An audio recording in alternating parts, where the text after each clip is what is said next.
Step தான் நம்ம follow பண்ண போகிறோம். நான் வீடியோவில் காமிக்கிறது ஸோ உங்களுக்கு புரியல அப்படின்னா இந்த சைடு விரல் இருக்கணும், அந்த சைடும் விரல் இருக்கணும். நான் எடுத்துக்கிற இந்த சைஸ் வந்து 4 ஃபிங்கர் அளவு தான். ஸோ அதை வந்து 2ஆக ஃபோல்ட் பண்ணேன் அப்படின்னா 2 ஃபிங்கர் தான் வரப்போகுது. ஸோ அதை தான் வந்து நானும் ஃபோல்டிங்காக பண்ணிகிட்ருக்கேன். எல்லா ஃபோல்டும் பண்ணி முடிச்சதுக்கு அப்புறமா ஸோ அந்த ஃபஸ்ட்டு ப்ளீட்டை ஓப்பன் பண்ணி விட்டுடுறேன். ப்ளீட் எல்லாத்தையும் அரேஞ்ச் பண்ணிவிட்டு அதுக்கப்புறமா பின் பண்ணுங்கள். அப்போ தான் அயர்ன் பண்ணும்போது உங்களுக்கு ஈஸியாக இருக்கும். பல்லு ப்ளீட் எவ்வளோ ஹைட் வருதோ ஸோ அதே அளவுக்கு நீங்கள் ஃபுல்லாகவே வந்து பின் பண்ணி எடுத்துக்கலாம். ஸோ இது வந்து நம்ம ஃபுல்லாக எடுத்து முடிச்சதுக்கப்புறமா சென்டர் ப்ளீட்டும் கையோட ப்ளீட் எடுத்து வச்சுட்டோம் அப்படின்னா நமக்கு அயர்ன் பண்ணுறதுக்கு ஈஸியாக இருக்கும். ஸோ சென்டர் ப்ளீட்டுக்கு வந்து 2 பின் வந்து பண்ணியிருப்போம். ஸோ அந்த 2 பின்னையுமே வந்து நம்ம ப்ளீட் எடுக்க போகிறோம். சென்டர் ப்ளீட்டை பொறுத்த வரைக்கும் 7 to 9 ப்ளீட் வச்சோம் அப்படின்னா நல்லாயிருக்கும். ஸோ அதையும் விட கம்மியாகவும் வைக்கலாம், அதிகமாகவும் வைக்கலாம். உங்களுக்கு கிளாத் எப்படி இருக்கோ அதை பொறுத்து நீங்கள் ப்ளீட் வைக்கலாம். சாரியோடைய ஸ்டார்டிங் பாயிண்ட்லேருந்து நம்ம சென்டரில் ஒரு பின் பண்ணியிருப்போம். ஸோ அதிலிருந்து தான் ப்ளீட் வைக்கிறேன். ஃபஸ்ட்டு ப்ளீட் வந்து கொஞ்சம் பெருசாக வச்சுட்டு அதுக்கப்புறம் வர ப்ளீட் எல்லாமே வந்து கொஞ்சம் சின்னதாக வந்து நான் வச்சிட்ருக்கேன். ஸோ உங்களுக்கு வந்து எந்த அளவுக்கு ப்ளீட் வருதோ அந்த அளவுக்கு நீங்கள் எடுத்துக்கலாம். ஸோ எனக்கு வந்து ஒரு 7 to 8 ப்ளீட்ஸ் போல் வந்திருக்கு. இப்போ எடுத்துருக்க இந்த ப்ளீட்டை வந்து நீங்கள் அப்படியேவும் பின் பண்ணிக்கலாம், அப்படி இல்லைனா கொஞ்சம் தள்ளி. ஸோ இப்போ நான் வந்து 1 ஃபிங்கர் அளவுக்கு தள்ளி வச்சு நான் பின் பண்ணியிருக்கேன்.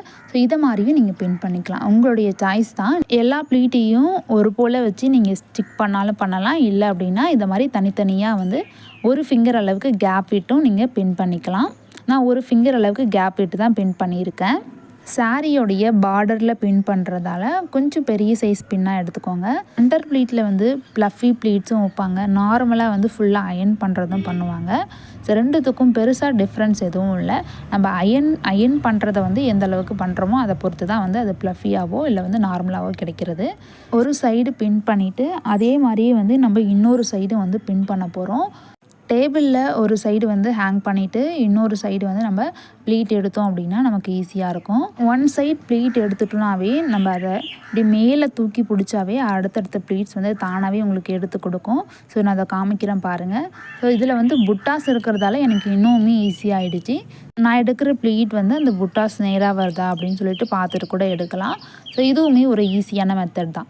நீங்கள் நார்மலாக ப்ளீட் எடுத்தாலும் எடுக்கலாம், இல்லை அதில் வந்து புட்டாஸ் வந்து லைன்ஸ் போல் வந்துச்சு அப்படின்னா அது இன்னுமே உங்களுக்கு ஈஸியாக இருக்கும். லெஃப்ட் அண்ட் ரைட் சைடு வந்து பின் பண்ணதுக்கப்புறமா சென்டர்லேயுமே வந்து எல்லாத்தையுமே கரெக்டாக அலைன் பண்ணி நான் பின் பண்ணிக்கிறேன். இப்போ நான் காமிக்கிற அந்த சென்டர் ப்ளீட் வந்து நான் நேராக தான் வச்சுருக்கேன். இது இல்லாமல் நம்ம கிராஸாகவும் வச்சு அயர்ன் பண்ணலாம். ஸோ அது எப்படின்னு சொல்லிவிட்டு அயர்ன் பண்ணும்போது சொல்கிறேன். ஸோ இப்போ வந்து நம்ம அயர்ன் பாக்ஸில் வந்து நம்ம வாட்டர் போர் பண்ணி யூஸ் பண்ண போகிறோம். ஸோ இதில் வந்து லிமிட் கொடுத்துருக்காங்க, மேக்ஸிமம் லிமிட் எவ்வளவோ அது வரைக்கும் நம்ம வாட்டர் போர் பண்ணி யூஸ் பண்ணலாம். பல்லு ப்ளீட்டை டேபிளில் ஹேங் பண்ணிவிட்டு நம்ம அயர்ன் பண்ண ஸ்டார்ட் பண்ணலாம். ஸோ இது பட்டு சாரின்றதால நான் ப்ளீட் எடுத்து வச்சுருந்தாலுமே அந்த சென்டர்லாம் கொஞ்சம் கலைஞ்சி இருக்கிறதால மறுபடியுமே வந்து ப்ளீட் எல்லாத்தையும் அரேஞ்ச் பண்ணிவிட்டு ஸோ அயர்ன் பண்ணி எடுத்துக்கிறேன். பல்லு ப்ளீட்டுக்கு மெஷர்மெண்ட் எடுத்து பின் பண்ணி வச்சுருக்கோம், அது வரைக்குமே வந்து நான் ஃபுல்லாகவே அயர்ன் பண்ணி எடுத்துக்கிறேன். எனக்கு வந்து 3 முழம் கிடச்சிது. ஸோ அந்த 3 முழம் வரைக்குமே ஃபுல்லாகவே அயர்ன் பண்ணி எடுத்துக்கிறேன். அயர்ன் பண்ணும்போது ஸ்டீம் பண்ணி அயர்ன் பண்ணிக்கோங்க. செஸ்ட்டு ப்ளீட் வந்து நம்ம ஸ்ப்ரெட் பண்ணி தான் அயர்ன் பண்ண போகிறோம். செஸ்ட்டு ப்ளீட்டை பொறுத்த வரைக்கும் வந்து ஒருத்தவங்களுக்கும் அளவு மாறும். ஸோ இந்த அளவு வந்து நம்ம எப்படி எடுக்கலாம் அப்படின்னா பல்லு ப்ளீட் வந்து பின் பண்ணியிருப்போம், அதில் இருந்து பஸ்ட்டு வரைக்குமே வந்து நீங்கள் ஹைட் வந்து மார்க் பண்ணிக்கலாம். அதுக்கப்புறமா வித் வந்து சைடு வந்து எவ்வளோ கவர் ஆகுதோ அதை வந்து நீங்கள் எடுத்துக்கலாம். ஸோ எனக்கு 9 இன்ச் ஹைட்டும் 14 இன்ச் வந்து வித்தும் கிடச்சிருக்கு. ஸோ அதில் வந்து நான் குண்டூசி வச்சு மார்க் பண்ணிக்கிறேன். ஸோ இதை தான் வந்து நம்ம ஸ்ப்ரெட் பண்ணி எடுக்க போகிறோம். ப்ளீட்ஸ் வந்து அயர்ன் பண்ணும்போது ஸோ உங்களுக்கு அந்த ஃபஸ்ட்டு ப்ளீட் வந்து சைடில் இருக்க ப்ளீட் வந்து நேராக இருக்கா அப்படின்னு செக் பண்ணிவிட்டு ஸோ அதிலிருந்து வந்து 1 by 1 வந்து அலைன் பண்ணிவிட்டு வாங்க. அலைன் பண்ணும்போது ப்ளீட்ஸ் எதுவும் உள்ளே வந்து துணி எக்ஸஸாக இருக்கா அப்படின்றத செக் பண்ணிவிட்டு அலைன் பண்ணிவிட்டு வாங்க. இப்போ நான் எப்படி பண்ணுறேனோ ஸோ அதே மாதிரியே பண்ணிங்க அப்படின்னா இன்னும் கொஞ்சம் ஈஸியாக இருக்கும். இது பட்டு சாரின்றதால நான் அரேஞ்ச் பண்ணாலுமே வந்து அது கலையிற மாதிரி தான் இருக்குது. ஸோ அதனால தான் வந்து நான் அதில் ஹேண்ட் வச்சுட்டு ஸோ அதுக்கப்புறமா எடுத்துகிட்ருக்கேன். இதில் நீங்கள் குண்டூசி போட்டுமே வந்து நீங்கள் அலைன் பண்ணலாம். ஷோல்டர்லேருந்து அந்த வர ஃபஸ்ட்டு ப்ளீட் வந்து நேராகவும் சைடில் இருக்க ப்ளீட் வந்து 45 டிகிரி வந்து உங்களுக்கு லெஃப்ட் ஆன மாதிரி இருக்கும். இதை நீங்கள் 45 டிகிரி உங்களால் வைக்க முடியல அப்படின்னா நீங்கள் வித் வந்து மெஷர் பண்ணி அதையுமே வந்து கணக்கெடுத்துக்கலாம்.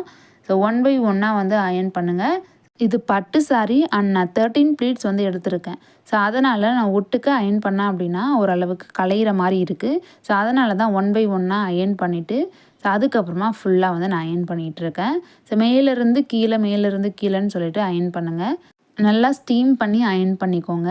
ஸோ ப்ளீட்ஸ் வந்து கலையாமல் இருக்கும். இதில் ஸ்டோன் ஒர்க் இருக்குது அப்படின்னா நீங்கள் வந்து அயர்னிங் மேட் யூஸ் பண்ணி அயர்ன் பண்ணலாம்.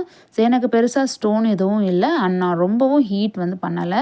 ஸோ அதனால் நான் வந்து நார்மலாகவே அயர்ன் பண்ணிக்கிறேன்.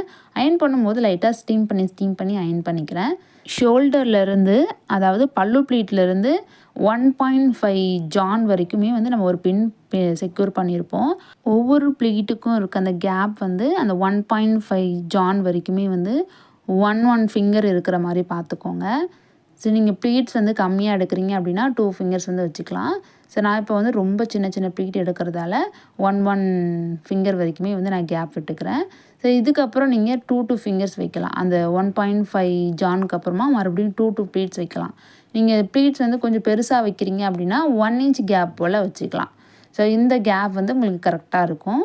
ஸோ அயர்ன் பண்ணும்போது ஸோ அந்த மடிப்பு எல்லாமே வந்து கரெக்டாக இருக்கா அப்படின்னு செக் பண்ணிவிட்டு அதுக்கப்புறமா அயர்ன் பண்ணுங்கள். ஒருவேளை மடிப்பு வந்து நிற்கலை அப்படின்னா குண்டூசி இது பண்ணிவிட்டு அதுக்கப்புறமா அயர்ன் பண்ணுங்கள். சேம் மெத்தடில் சென்டர் ப்ளீட் வர வரைக்குமே நான் ஃபுல்லாக அயர்ன் பண்ணிக்கிறேன். அயர்ன் பண்ணும்போது அந்த ப்ளீட்ஸ் எல்லாம் கரெக்டாக இருக்கா அப்படின்னு சொல்லிட்டு அரேஞ்ச் பண்ணிவிட்டு அயர்ன் பண்ணுங்கள். ஏன்னா நீங்கள் அயர்ன் பண்ணதுக்கப்புறமா அந்த மடிப்பு ஏதாவது உங்களுக்கு மாறி இருந்துச்சு அப்படின்னா உங்களுக்கு பார்க்குறதுக்கு நல்லா இருக்காது. ஸோ வந்து எல்லாத்தையுமே வந்து கரெக்டாக செக் பண்ணிவிட்டு அதுக்கப்புறம் அயர்ன் பண்ணுங்கள். ஸோ இந்த இடம்லாம் வரும்போது அந்த கேப் வந்து 1 இன்ச்சோ இல்லை வந்து 2 ஃபிங்கர் கேப் விட்டோ அதுக்கப்புறமா அயர்ன் பண்ணுங்கள்.